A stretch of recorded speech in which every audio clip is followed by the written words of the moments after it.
Sekreto sa kama para babalik-balikan ka ng lalaki. Yon. Well, anyway, warning muna. Yung video na ito ay hindi angkop sa mga kabataan, lalong-lalo na yung 18 pababa. Okay, dahil yung topic natin sa ngayon ay medyo masilan. Kaya sa may mga kabataan dyan, ilayo-layo nyo muna sila.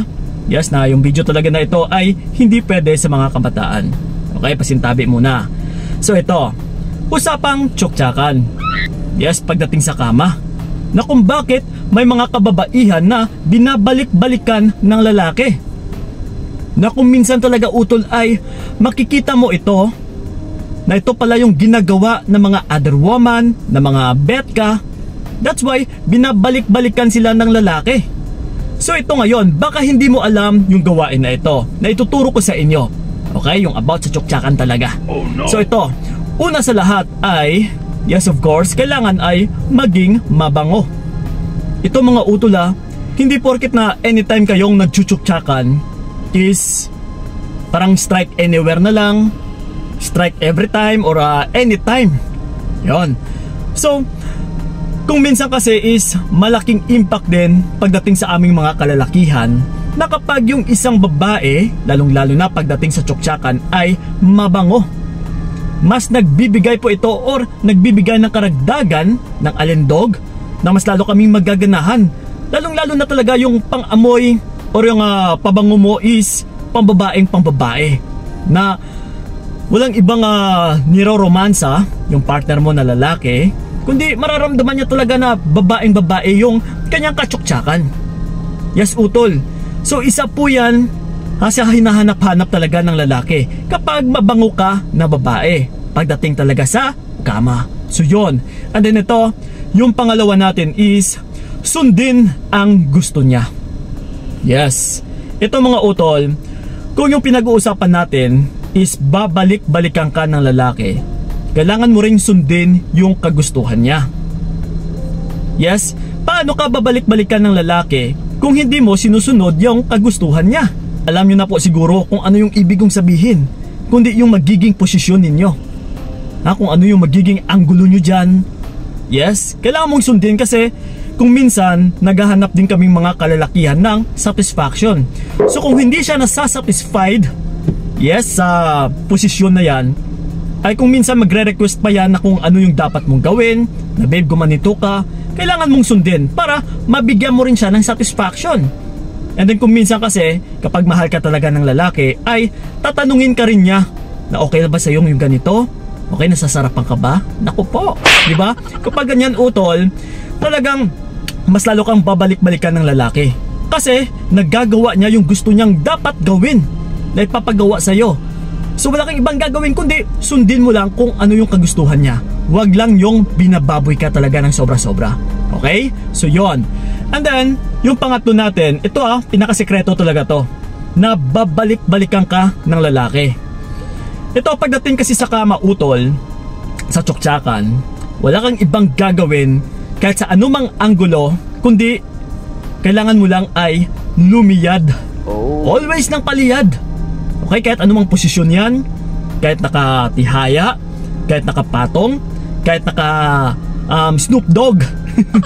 Yon, wala tayong mga isip na mga codes eh. So yun po, kailangan mong lumiyad. Yes, utol, kasi nagbibigay rin ito ng karagdagang alindog sa aming mga kalalakihan.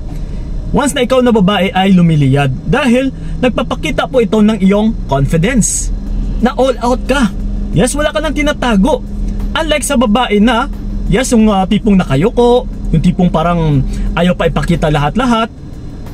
Kung papipiliin kasi yung lalaki utol, mas babalik-balikan talaga ng lalaki yung all out na babae. Yung wala nang tinatago, yung hindi na nahihiya, confident sa kanyang sarili. Yes, na alam niya na ito lang naman yung mawawala sa'yo. Yes, sige, bahala ka dyan kung anong gusto mong gagawin sa akin. Yes, yung tipong ganun. So mas gugustuhin talaga yun ng lalaki. Ha? Ano ba yung ibig kong sabihin na lumiliyad? Kundi, yung bahagya ng likod mo o yung bahagi ng likod mo utol is kailangan nakaganito.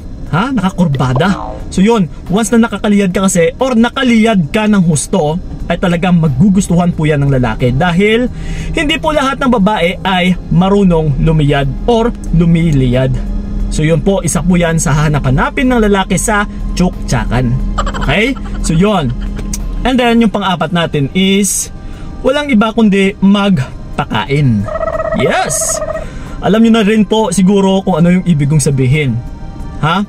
Ito mga utula, pagdating sa aming mga kalalakihan, ito ang mostly talaga karamihan na walang ibang pagkain na gustong kainin ng lalaki.